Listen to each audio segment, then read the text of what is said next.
Hello everyone, I'm Kimberly, and I'd like to share a tale that revolves around my overly involved mother-in-law, Patricia. My story begins with Kevin and me. We're those college sweethearts deeply in love, a connection that blossomed over 4 blissful years before we decided to tie the knot and start our lives together. However, amidst our happiness, there were a couple of thorns on our side, primarily Patricia and Kevin's ex-girlfriend, Amy. Kevin and Amy's history stretched back 2 years, a relationship that crumbled when Amy was unfaithful with one of Kevin's friends. Kevin, heartbroken, ended things instantly.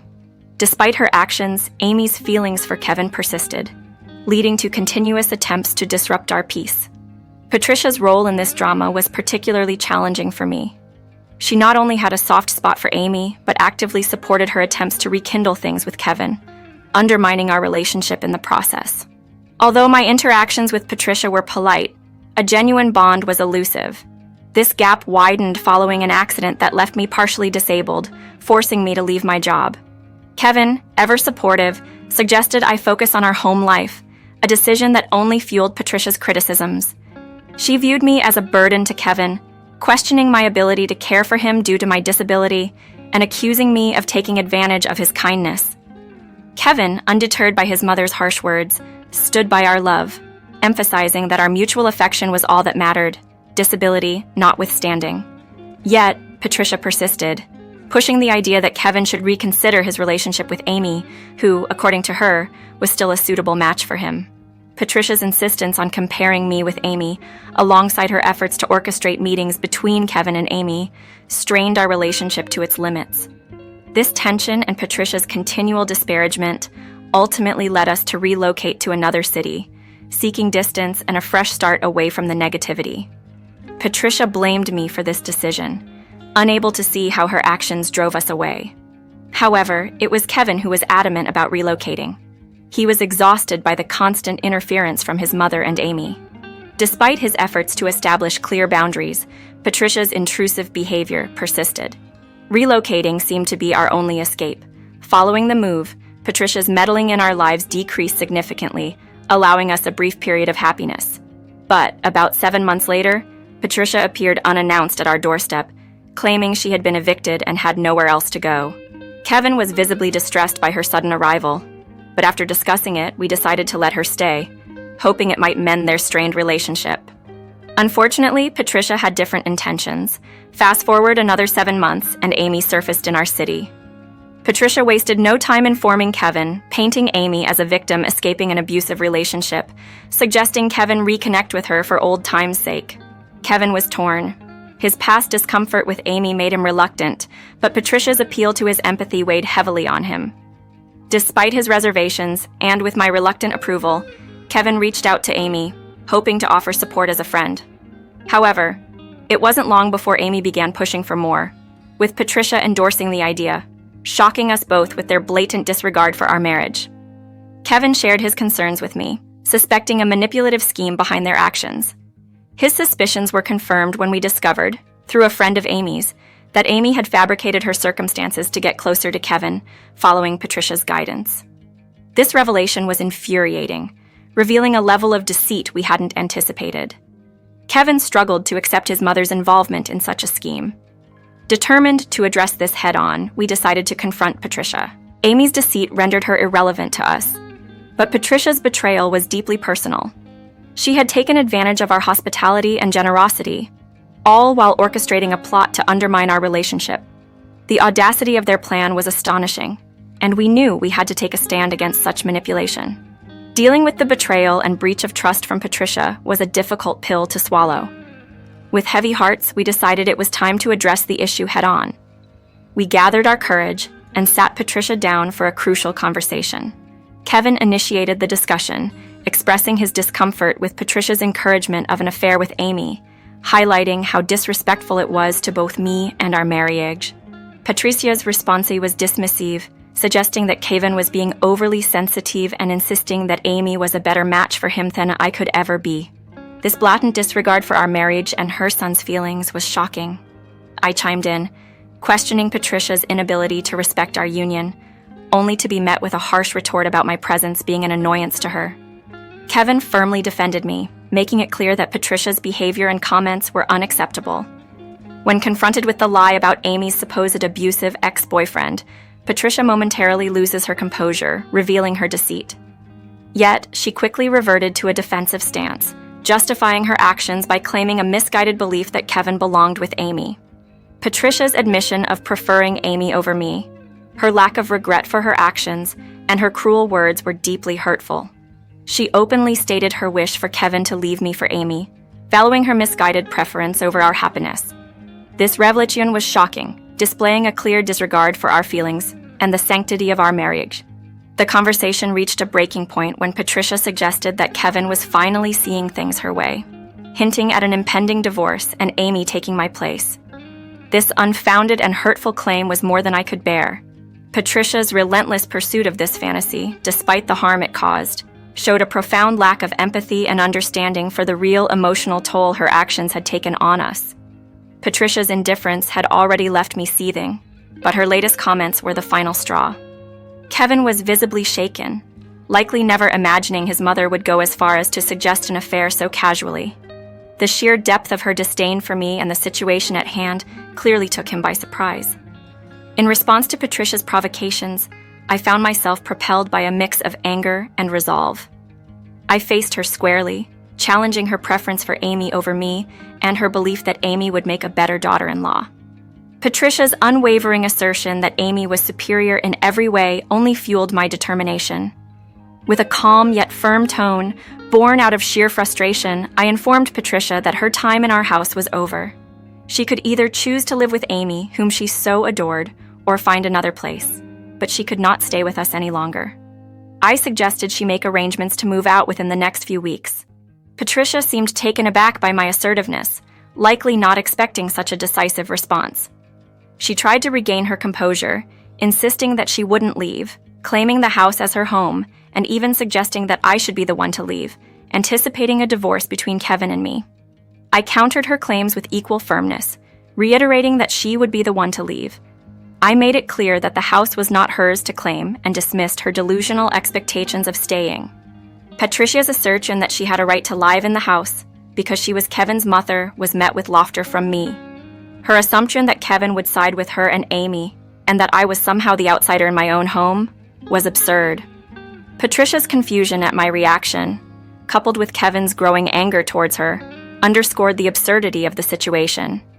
She had indeed brought out the big guns, but her arguments were based on faulty assumptions and wishful thinking, rather than the reality of our shared life and home.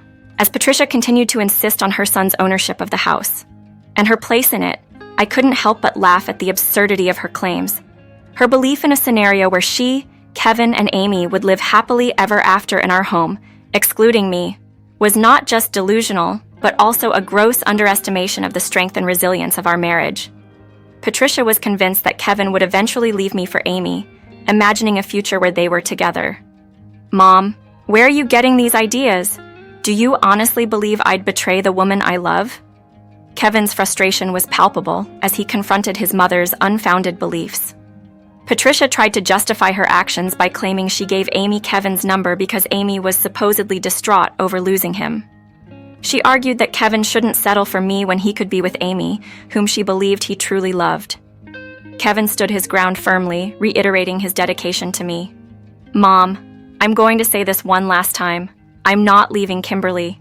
She's my everything, and Amy is in the past. I've made this clear to everyone involved. Patricia seemed taken aback by Kevin's fierce loyalty and defense of our marriage, clearly not expecting such a strong rebuke from her son. In response to Patricia's obstinate fantasy, I let her know in no uncertain terms that her manipulation and interference were unwelcome. When I told Patricia it was time for her to find a new place to live, she was in disbelief, insisting Kevin was just upset and would eventually come around to her way of thinking. Patricia's refusal to accept the reality that Kevin and I were united against her scheme was staggering. She even went so far as to claim that the house was Kevin's and that he could decide who stayed and who left. That's when I revealed a piece of crucial information that left her speechless. The house was actually mine, purchased with my inheritance. This revelation shattered her assumptions about my role and capabilities within our family. Despite my previous attempts to maintain a cordial relationship with Patricia, it became clear that her presence in our home was nothing short of toxic. Her relentless attempts to sabotage my marriage under the guise of caring for Kevin were egregious. The fact that she had been living comfortably off us while plotting to break us apart only added insult to injury. Yet, even faced with the truth about the house and Kevin's unwavering commitment to our marriage, Patricia's delusions remained firmly intact. Her refusal to accept the reality of the situation was a stark reminder of her willingness to go to great lengths to see her own desires fulfilled, regardless of the harm it caused. When Patricia accused me of lying about the ownership of the house, Kevin stepped in to confirm the truth. The house was indeed mine, bought with my inheritance. This revelation seemed to shock Patricia into silence, especially as Kevin made it clear he supported my decision. Despite this, Patricia clung to the hope that Kevin would intervene on her behalf, believing he wouldn't allow his mother to be evicted. "Mom, Kimberly is the owner of the house, and we will respect her decisions," Kevin stated firmly.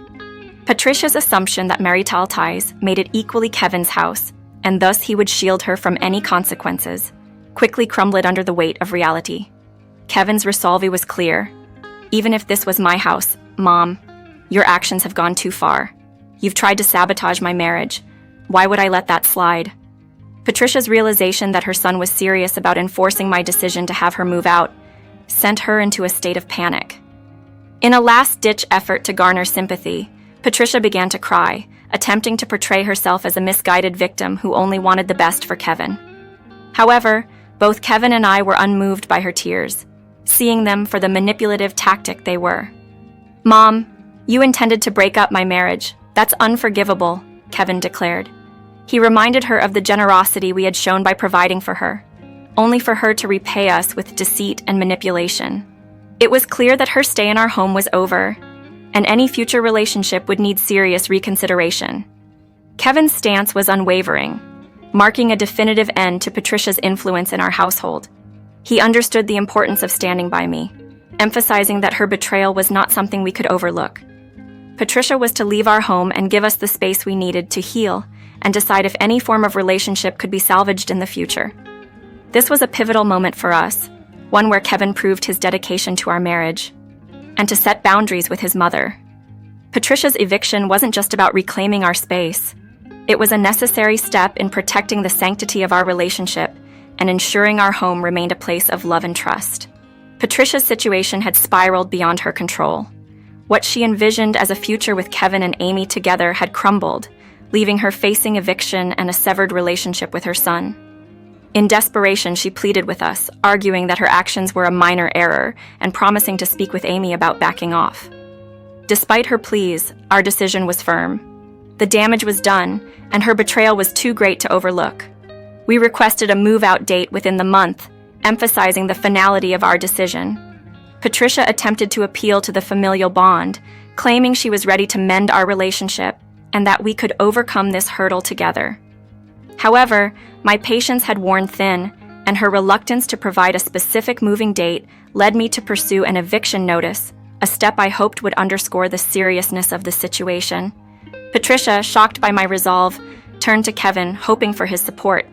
But Kevin stood by me, even offering to help pack her bags, signaling a united front against her manipulations. Patricia's attempts to negotiate fell on deaf ears as we distanced ourselves, seeking solace and privacy to discuss the toll her actions and Amy's involvement had taken on us. Kevin expressed regret for not recognizing the extent of the manipulation sooner, and together, we decided to seek couples counseling to repair the emotional damage inflicted during Patricia's stay. The following day, Patricia persisted in her attempts to elicit forgiveness, oscillating between feigned remorse and anger when her efforts were rebuffed. Her antics only strengthened my resolve to see her removed from our home. Accompanied by Kevin, I visited a lawyer to initiate the eviction process. Upon our return and informing Patricia of the official notice, she reacted with disbelief, perhaps hoping her outburst would make us reconsider. But her strategy was ineffective. Her continued attempts to sway us eventually ceased as the reality of her situation settled in. As Patricia packed her bags, her frustration boiled over into a tirade, predicting we'd rue the day we decided to push her out. She even suggested Kevin would be better off leaving me for Amy, prompting Kevin to shut the door on her outburst. But Patricia's anger was short-lived. By evening, she found herself without shelter, as Amy had decided against offering her refuge. This came after Kevin sent Amy a clear message to stay away from us, culminating in him blocking her contact. Finding herself unwelcome at Amy's and desperate for somewhere to stay, Patricia returned to our doorstep, bags in tow, pleading for entry. The answer, however, remained a steadfast no. Her situation had grown dire enough to force her onto an emergency flight to her sister's place in another state. Kevin and I proceeded with our therapy sessions, uncovering and addressing many underlying issues. Thankfully, we've seen significant improvement in our relationship.